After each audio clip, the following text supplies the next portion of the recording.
Good morning. Welcome to the All Souls live stream worship gathering for Sunday, June 7th. As we serve the greater good by remaining apart during this pandemic, nevertheless, we come together in mind and spirit through the gifts of technology. Today, we celebrate our beloved high school graduate, Tori, with a bridging ceremony. The bridging ceremony celebrates Tori's transition from adolescence into adulthood. In the words of Jeff Liebman, the bridging ceremony is a rite of passage that welcomes this bright and energetic young woman into the rewards and responsibilities of adulthood. The bridge has two sides. One side is childhood and adolescence, where Tori has become a mentor and a role model for our younger children. The other side is a vast and scary frontier of the unknown, full of boundless opportunities and new challenges. We, the members of this community, stand on the other side of this bridge. We stand with arms open to welcome Tori, with minds prepared to mentor and learn from her, and with hearts open to sharing life together with her. I've had the privilege and joy of knowing Tori since she was a toddler. I've watched her grow into an intelligent, talented, and caring young woman who has stood up for social justice issues over and over again. We can all be very proud of Tori as we celebrate her high school graduation and her transition into adulthood.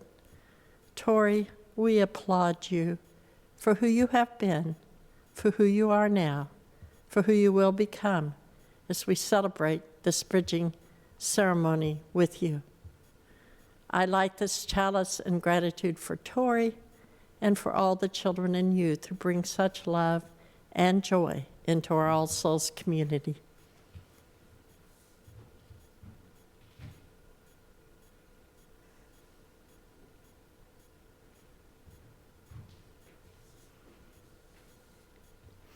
If you have a chalice or candle with you, you might wish to join me and light that flame where you are. I invite you to send a comment letting all of us know where you are participating. We will pause for a moment to watch where else the chalice is lit.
As we speak once again the words of our covenant promise to one another in community, let us affirm together, goodwill is the spirit of this church, and service is its law.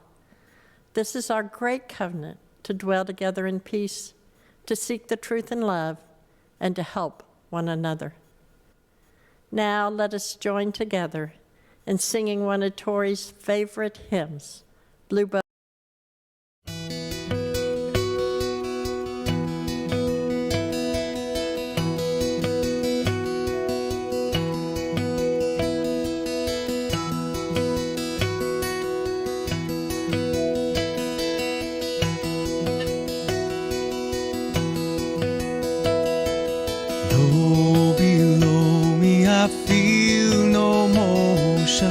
Standing on these mountains and plains, far away from the rolling ocean, still my dry land heart can say, I've been sailing all my life now, never harbor or port have I known.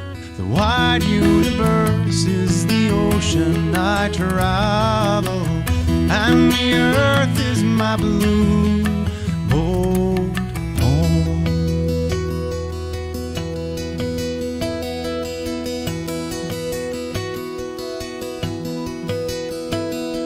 Sun, my sail, and moon, my rudder, as I ply the starry sea, leaning over the edge in wonder, casting questions into the deep, drifting here with my ship's companions, all we kindred pilgrim souls, making our way by the lights of the heavens in our beautiful blue boat home.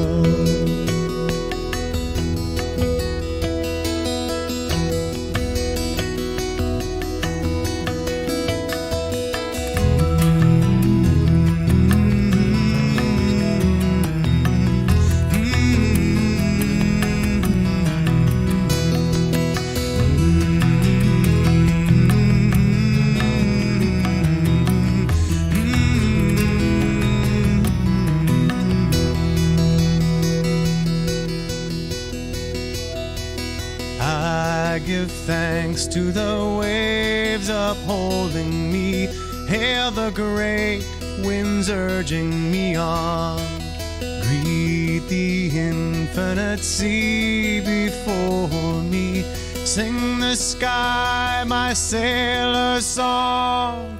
I was born upon the fathoms, never harbor or port have I known. The wide universe is the ocean I travel, and the earth is my blue boat home. The wide universe is the ocean I travel, and the earth is my blue boat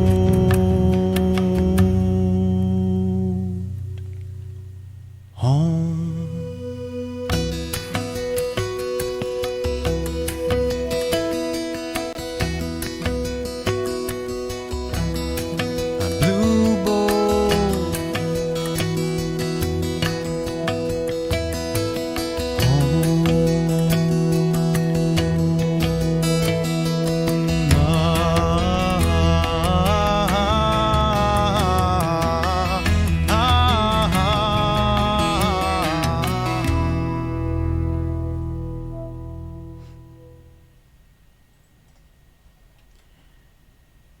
Last Sunday, we held in our hearts George Floyd, Breonna Taylor, Ahmaud Arbery, and the many thousands who were gathering to protest their deaths and other oppressions of Black people across our nation. Yeah. Next week, we will again consider how these events have unfolded and how we are called to respond. For our time together this morning, we acknowledge these continuing struggles and turn our attention to the children and teens of our congregation, and particularly to the celebration of this year's high school graduate. As our rising young adults like Tori complete the educational programs of their teen years and move in the direction of a larger world, we invite them and their parents to an opportunity for reflection on the impact that growing up here at All Souls has had on their lives thus far, their memories and gratitude, and their wishes and hopes for the future. We also invite them to consider formal membership in the congregation. We will begin with Andrea, Tori's mom, and her message to Tori.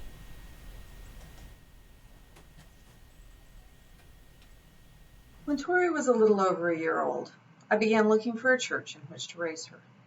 I had very fond memories of my childhood church, and although I no longer believed in all the stories I was taught there, I still held the values in high esteem. I wanted a community that shared those values in which to raise her. I was ready to work with the teachings of Protestant church to find such a community for her to grow up in. The week I decided to start looking for a church, I saw a UU sign in the sky that spoke to me about this church. It's true, but that's a story for another day. So first in my list of Tori's accomplishments is she is the reason we are here at All Souls.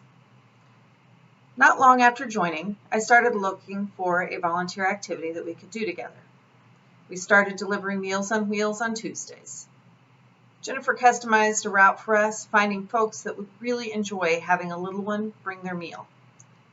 When we first started, she was in a backpack and didn't have much to say about the activity. But a few years later, when she had to retire to start kindergarten, she was sad to say goodbye to our friends. As is true for most of the activities of all of our young childhoods, our parents picked them. For Tori, karate fits into this category for sure. I carried her into the dojo before she was a week old, and she spent 20 to 30 hours there each week for the next 11 years. When she was old enough, she started classes, and although her interest waxed and waned over time, she did earn her black belt. Tori loves hanging out with people, and as a youngster, she always wanted to invite her whole class to her birthday parties. The idea of 20 new toys to find homes for didn't excite me. So I told her if she had a party that big, she'd have to collect for a cause instead of presents. Because having all her friends was more important, she always chose a large party and a cause. She collected for Ryan's Well, the Smile Train, the Kansas City Zoo, and several others. Often, they were organizations that she had learned about at All Souls. Here at church, Tori has been the class ambassador in all of our classes, welcoming the visitors and making sure they felt comfortable. She was in one of the first groups of chalice lighters, even lighting the chalice dressed as Malala one Halloween. She attended the UU Midwest Leadership School in Iowa and General Assembly when it was here in Kansas City. Those of you with young children have probably noticed that she is the child whisperer. Since I taught at her first school, she asked me to hang back when she started high school so she could find her own way. And find her own way she did. Despite the fact that she had started shying away from public speaking here at church, she quickly found theater, acting in her first play her very first semester at school. The next play, although she auditioned, she didn't get a part, which was very disappointing until she realized it was because she'd been chosen to be the assistant director, a role in which she surpassed her teacher's expectations by noticing many details and making suggestions most college students in that role would have missed. Tori participated in every play after that, in all of the jobs, including sound and light boards, props, costumes, usually with a performing part as well. Tori attended Kansas City Academy for high school. Some of you might remember it as the school where Karen Meddy taught. The school was started by teachers from Loretto after it closed in the mid-'80s. Reading their intro on the website, it sounds like a school a UU might have had a hand in creating. Responsible freedom, co-learning, creative critical thinking, invention, social responsibility, and creative expression. These things were a part of every class she took in her 4 years there. Every year, every senior participates in passages. This incorporates all that they have learned into a project focusing on a social issue of the student's choosing. As many of you may know, Tori's project focused on preventing sexual violence. She pulled in resources from both Moxa and KU to curate an art exhibit called What Was I Wearing?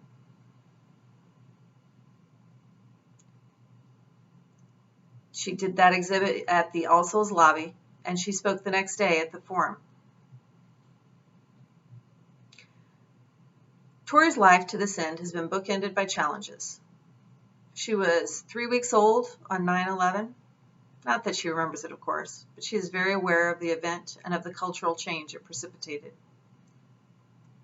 This year, she lost the second half of her senior year and most of the activities that are associated with it due to the COVID virus.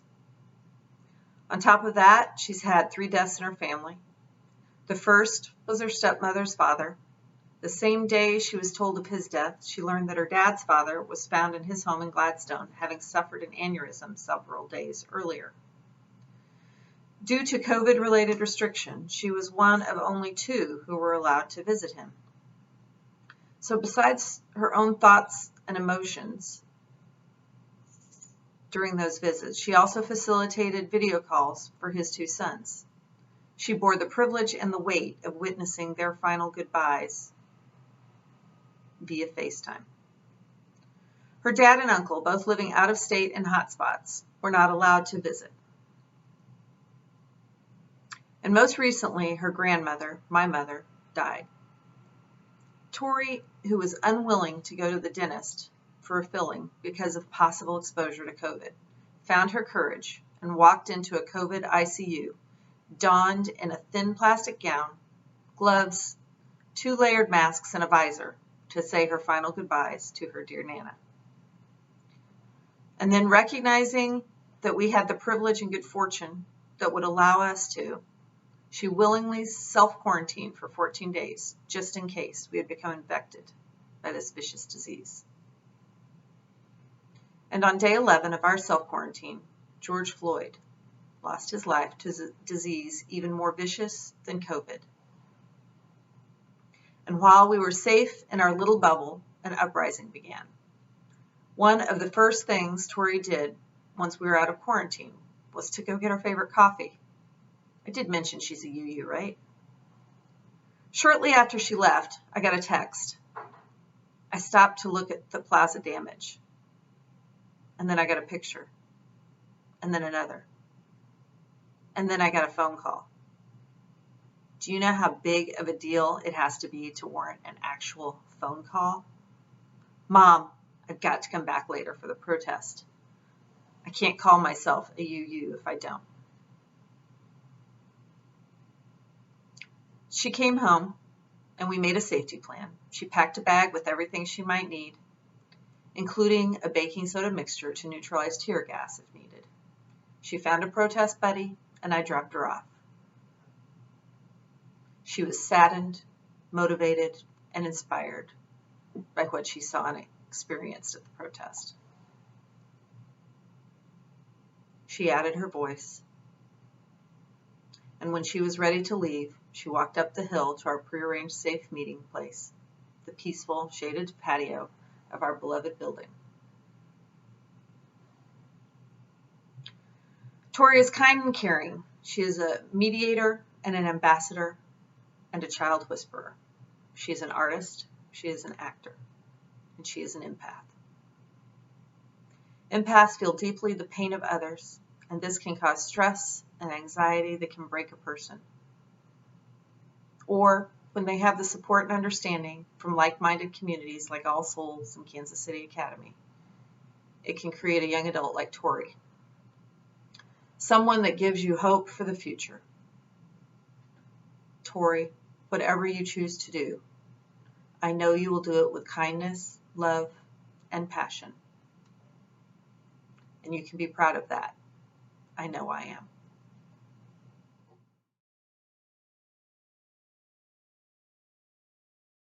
My name is Tori. I've been going to All Souls since I was 18 months old.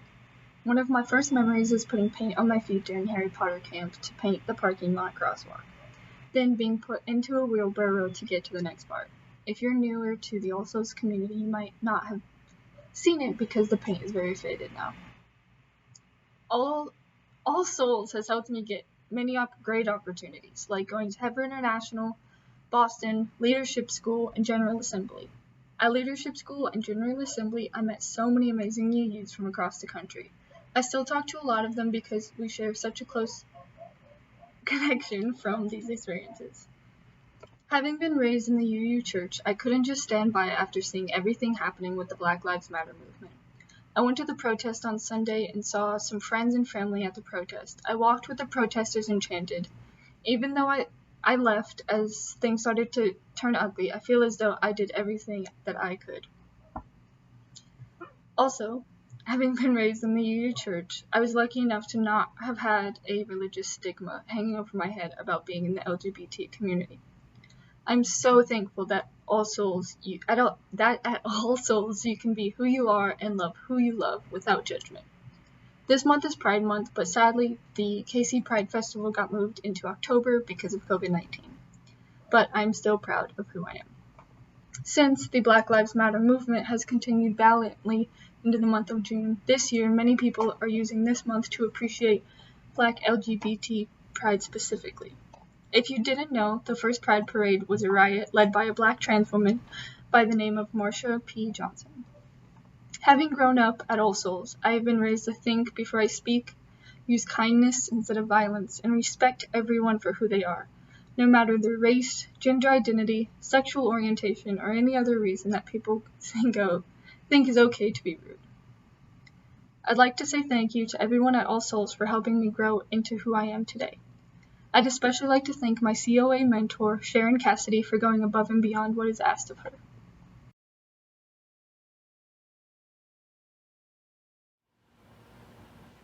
Congratulations, Tori, for graduating in the most difficult time during a pandemic, during social unrest. Who'd have thought? We're very proud of you. We want to thank you for all you have done for All Souls and making us a better congregation, a more accepting group of people. You are an asset to our church. And because you are such an asset, I really want to invite you to become a member of All Souls. All you have to do is email me and I will send you an application. It's all electronic. Can you believe it? Digital age.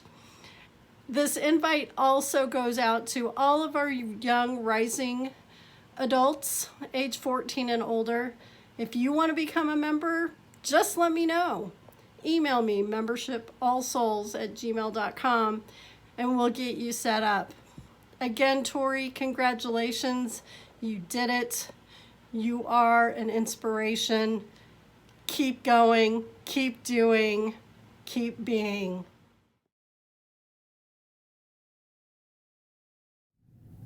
Good morning. I'm Jason Lichten, and today's offering will go towards the religious education program at All Souls.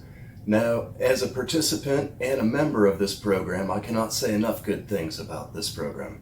I have watched my son personally just grow in many different ways by the exposure and by the program's teachings in itself. And now, being more active in this program myself, I've watched this change in many other children as well. So it is towards a very, very good cause. And one cannot even begin to talk about the religious education program without mentioning Reverend Judith. Her spirit, her blood, her everything has been put into this program, and it shows in every aspect and every corner of it. She leads by not only a great curriculum, but a great example for all of us to follow as well. So, with that in mind, the offering will now be gratefully accepted. Thank you.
Say together the words of dedication for our offering. We dedicate our offerings and our actions to the mission at the heart of this congregation, to build a respectful, caring community, to inspire personal and spiritual growth, and to create change toward a just and compassionate society.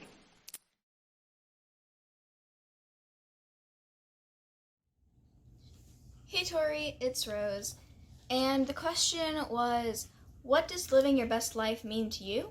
And to me that means doing what you love but still having enough money to have a stable life. So I hope you have a good graduation. Bye! The greatest part about moving on in life is that you get to make your own decisions. You decide what you want to do in life. You get to choose the left path or the right path, and you shape the future. Living my best life means living in the present rather than the past or future, and being happy about it. To me, living my best life is being nice to other people. Hi, my name is Ruby Sholo, and I think living my best life is to live in the moment and find the positive in everything. Live the life I want to live. Do what makes me happy. Make positive changes in the world and never lose my empathy for others. There are many things to consider when living your best life, but the best thing to keep in mind is to not let negativity push you down. Many things in life suck, and sometimes we can't do anything about it. However, seeing the positive in the world can help bring clarity and focus. As we find the false in hate, we seek the truth in love.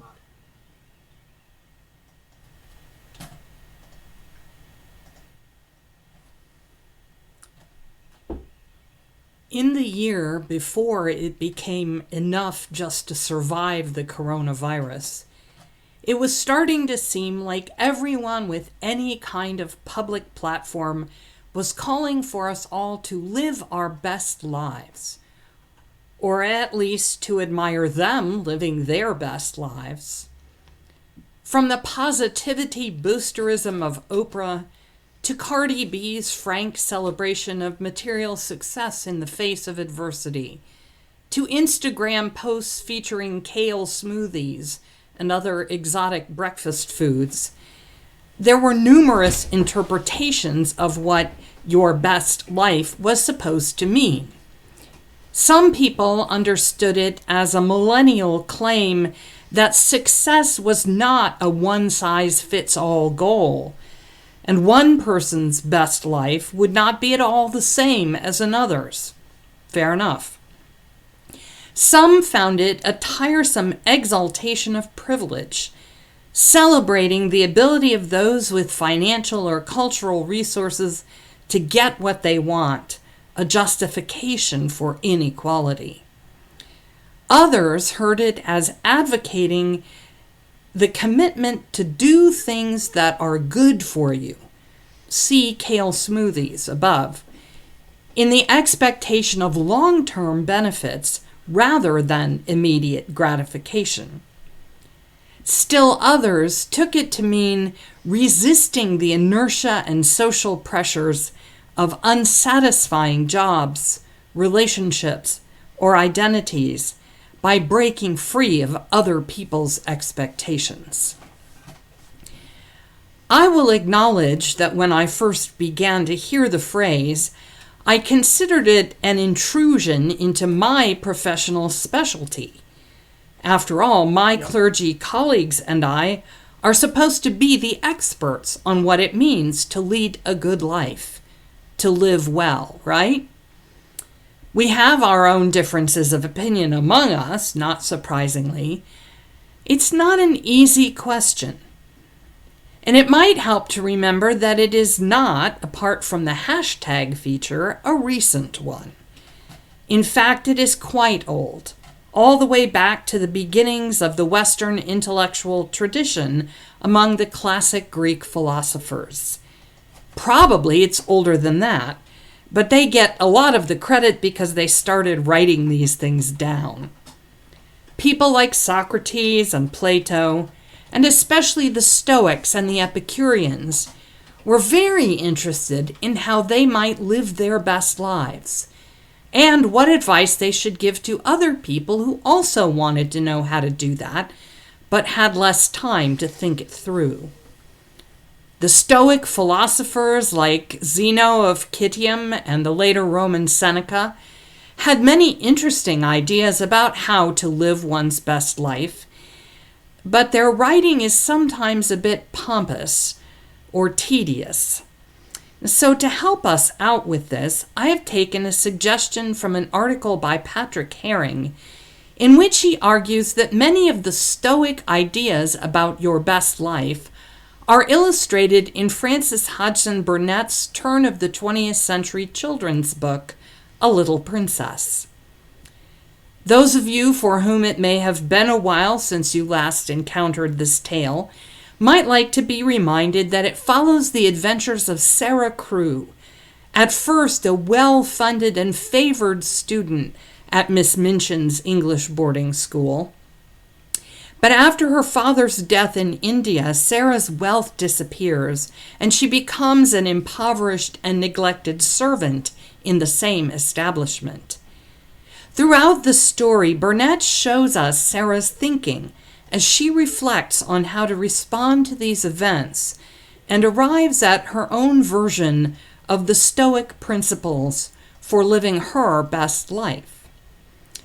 Her first recognition is that adversity reveals the nature of one's character. You see, now that trials have come, they have shown that I am not a nice child. I was afraid they would. Perhaps that is what they were sent for. I suppose there might be good in things, even if we don't see it, she says. Sarah acknowledges that her privilege has blinded her to her own faults and ignorance. Too much of a good thing leads to impairment, and Sarah's previous fortune and luck masked these shortcomings. That is why the ancient Stoics believed one must be moderate in all things, even good things. Most importantly, Sarah identifies her aspiration to behave as a person of virtue, regardless of her circumstances. She takes the resentful term that others have used to ridicule her advantages, calling her a little princess, as a talisman of inner character.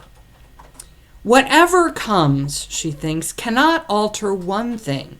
Even if I am a princess in rags and tatters, I can be a princess inside. It would be easy to be a princess if I were dressed in cloth of gold, but it is a great deal more of a triumph to be one all the time when no one knows it.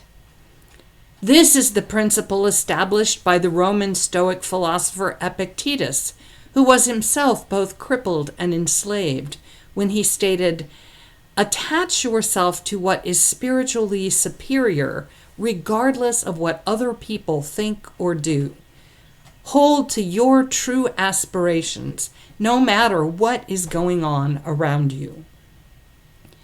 Epictetus also observed that every habit and capability is confirmed and grows in its corresponding actions, walking by walking, running by running.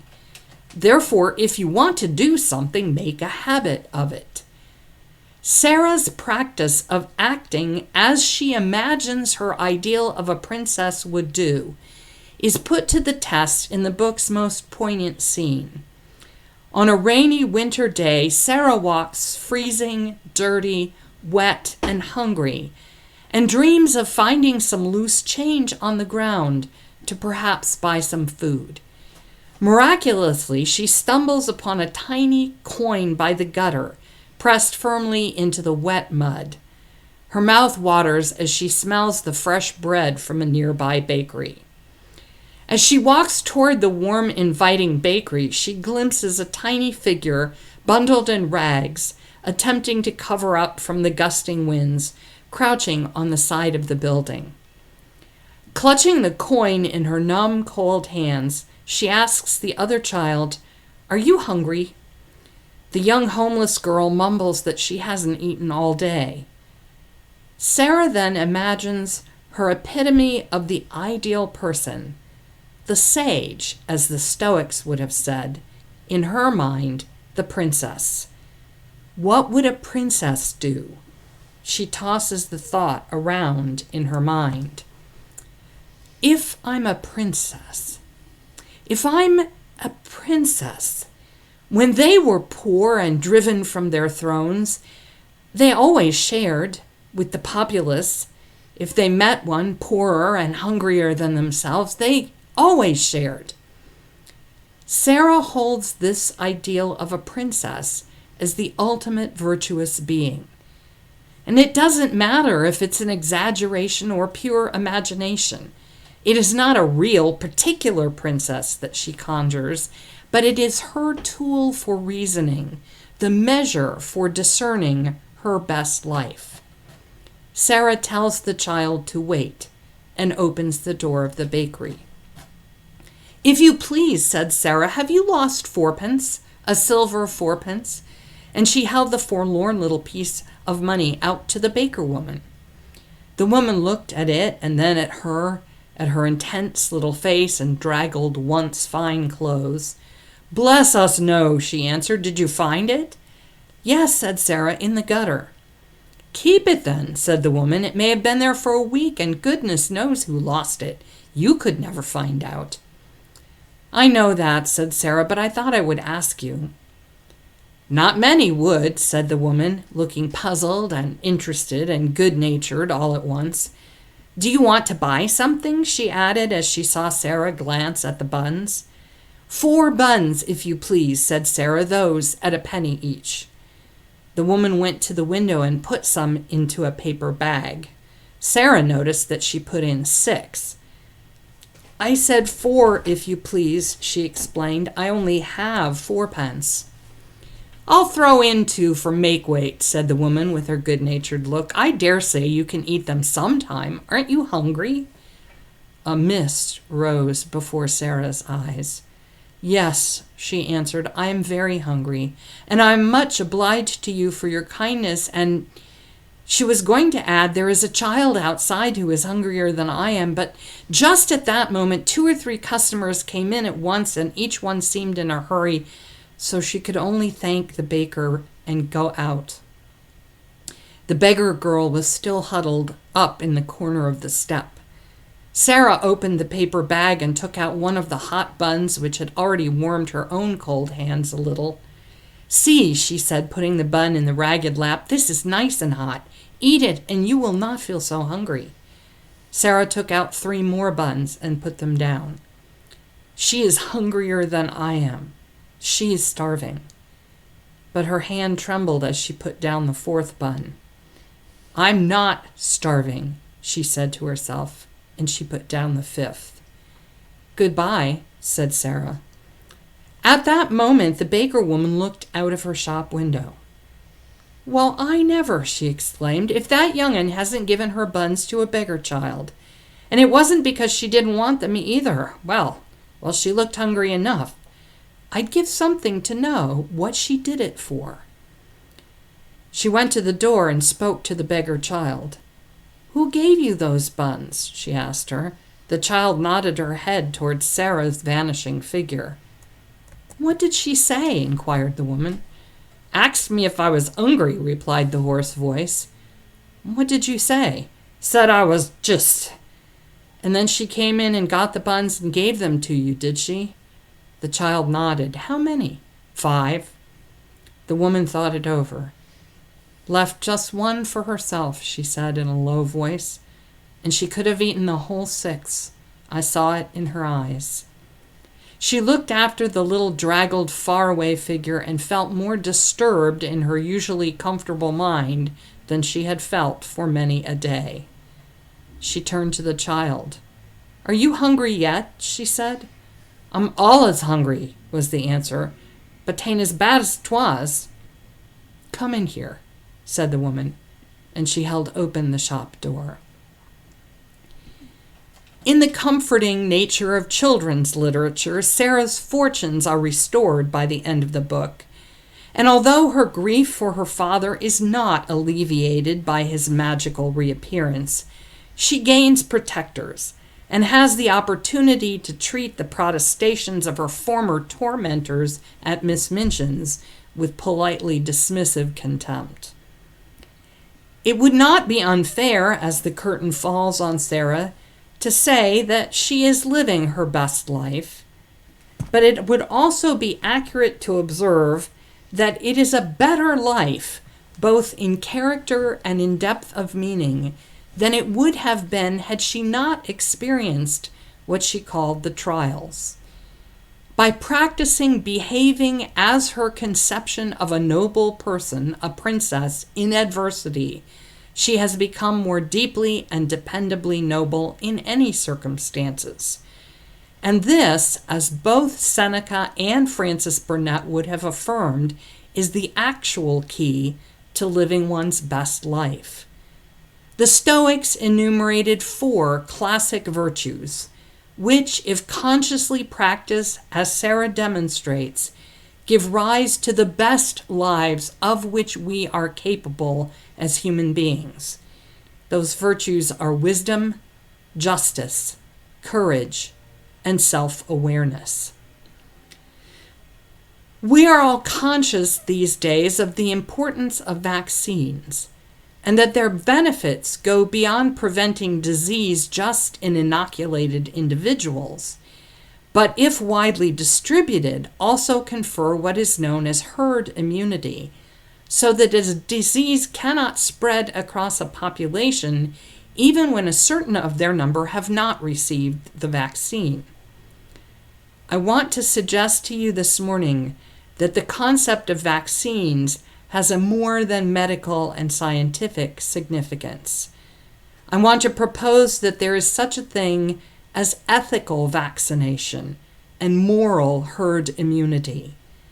that when enough people in a society aspire to a virtue and seek to practice it, it becomes part of the fabric of that culture and creates a better, best life for everyone.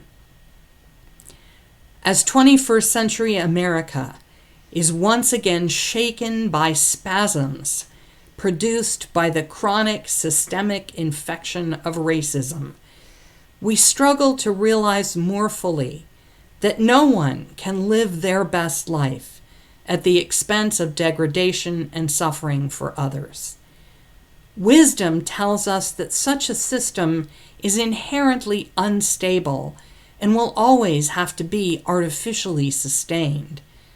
Justice insists that it can never be made morally acceptable to the most basic notions of fairness. And we continue to discover how much of courage and self-awareness are necessary to rid our social systems of this inherited pathology. While we race to discover a vaccine that will protect us from COVID-19, we ought to be also pondering what values could begin to create a herd immunity against the will to injustice, cruelty, and domination.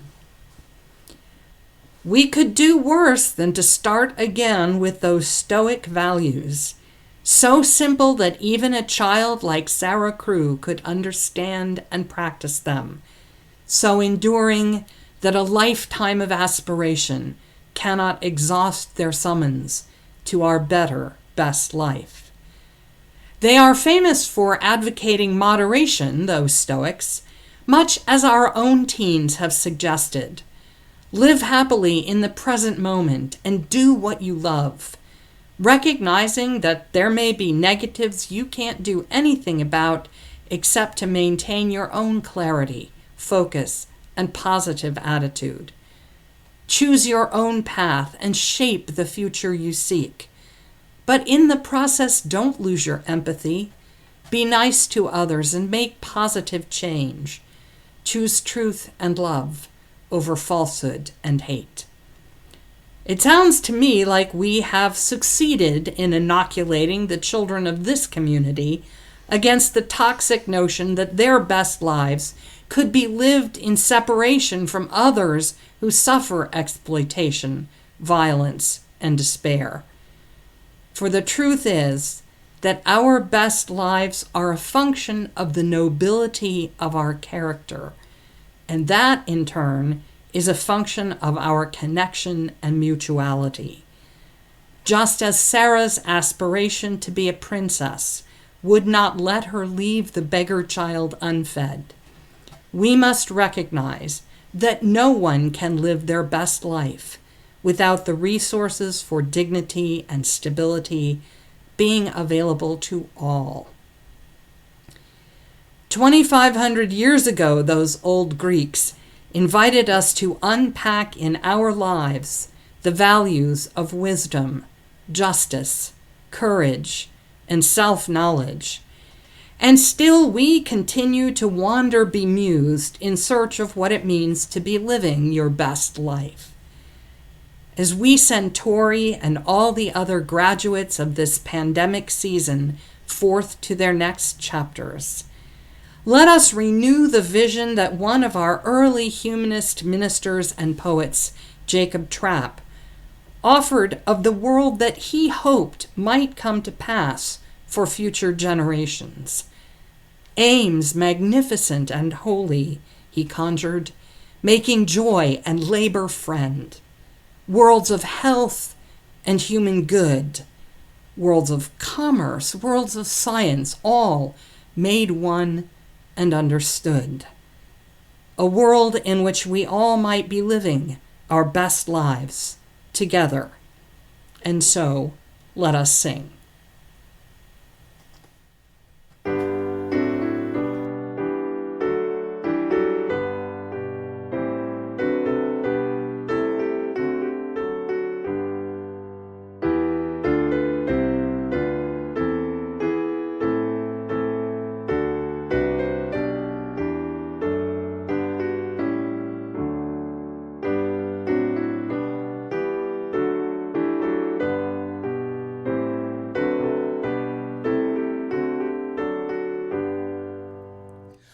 wonder still the world shall witness, never knowing days of old, never dreamed by ancient sages, howsoever free and bold.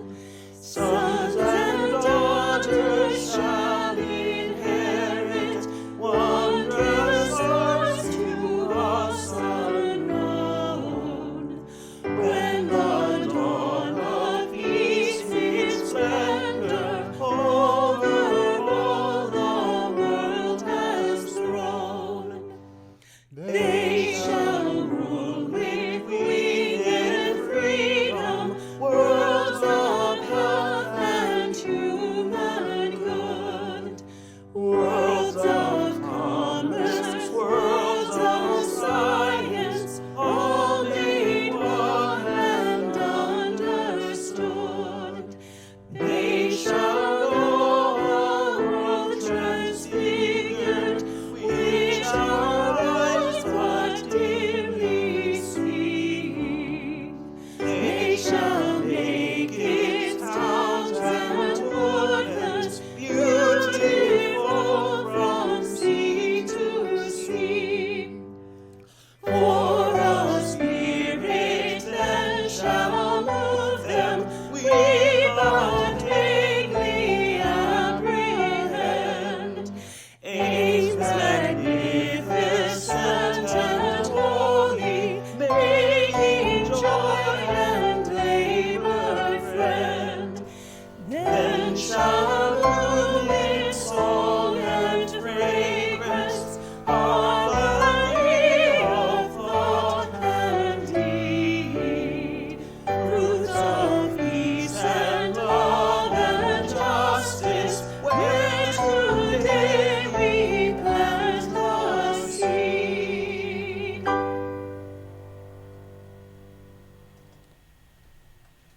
Tori, I think you had another commitment when a group of us from All Souls attended a performance at the Coterie Theater back in February of the play The White Rose. So I don't know how much you know about the story of Sophie and Hans Scholl and their friends who protested the abuse and injustice of Hitler's Third Reich by publishing and distributing flyers and pamphlets on university campuses urging resistance to the Nazi regime in Germany. They were college students when their Society of the White Rose, the name under which their publications were issued, was discovered, and they were arrested and executed for treason. Tori, my dear, as you know, I just celebrated the 40th anniversary of my ordination. I have been telling the story of Sophie Scholl and the White Rose to high school graduates for more than 3 decades now. It used to sound like ancient history. This year, it sounds frighteningly like tomorrow's headlines. In a memorial composed after her sister and brother were beheaded in Stadelheim prison, their sister Inga wrote this: "They sought ways of combating a dictatorship, even when the prospects of success were slight. Above all, there were the human and humanitarian values that had to be preserved. It was a matter of defending a free society, an order which centuries preceding our era had been won with great effort and sacrifice.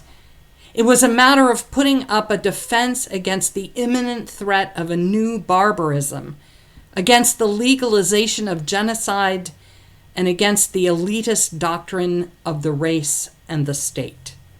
The defense of common humanity everywhere had to be raised above the interests of the nation. In a war against the individual, against people different from ourselves, and against dissident minorities, the resistors had to show their solidarity with those isolated individuals. The oppression by the national state, speaking as it did in its egocentric way in the name of the whole nation, caused a new sense of community to grow on a higher level among those resistors. Again, in our own day, these words stand as a challenge to any government that seeks to make war on its own citizens, to trample on the rights of minorities, to silence dissent, and to hold itself above moral accountability.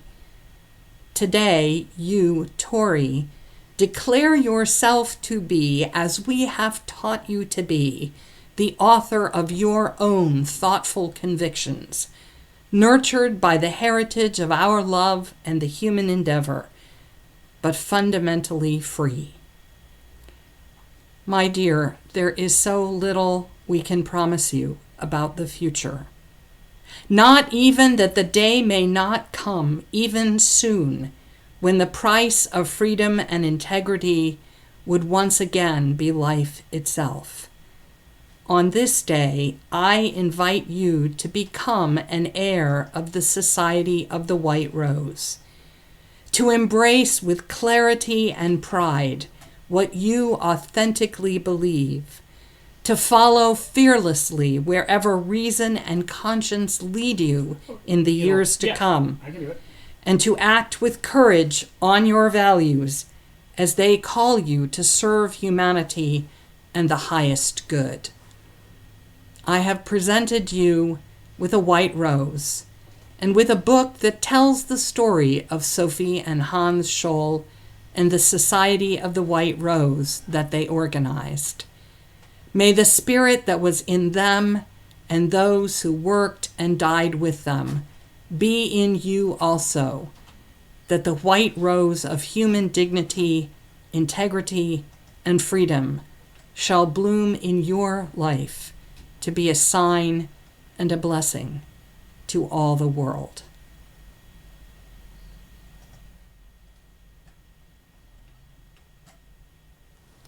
Tori, we celebrate you as you cross the bridge from adolescence into adulthood. Your All Souls community commits today to support you in fulfilling your hopes for the future. And Tori, you are a hope realized in our lives. For your gifts of fellowship and joy, we thank you. For the memories we'll always cherish, we give you our thanks. As you move forward in making your own choices about your life decisions, live your life with awareness and intention. Remember the gift of listening and the stillness of the heart. Remember the gift of laughter and the joy of the dance. May you grow in mind and body and spirit, forever our friend. This is a time of transition and not farewell. As you move into a new phase of life, the experiences you've had and the lessons you've learned at All Souls will remain with you. We wish for you a fulfilling life that expands the common good in the world. We are giving you a travel mug with the symbol of a chalice to remind you that no matter how far you travel, there's always a place for you at All Souls. And we're giving you a special chalice to remind you that there's always a light burning for you at All Souls. Wherever you travel, whatever path you choose, you're always welcome here and in any Unitarian Universalist church. Please join me in the congregational response to Tori. We welcome you into the adult community of All Souls. For your individual talents and gifts, we welcome you. For the hopes you bring and the concerns you share, we welcome you. We offer you our guidance and friendship as you cross the bridge into adulthood. Congratulations. Once again, we extinguish these flames, but not the light of truth, the warmth of community, however distant, or the fires of commitment. For these we entrust to the future in Tori's hands, and continue to carry in our own minds and hearts until we shall be together again. Traditionally, we offer our bridging participants a rainbow arch as they process out of the room in celebration of their transition into a new role and status within our community. This year, we will not be able to form that illuminated aisle for Tori in person, so we will have to engage in some special effects as we sing for her one last time our song for the children. Go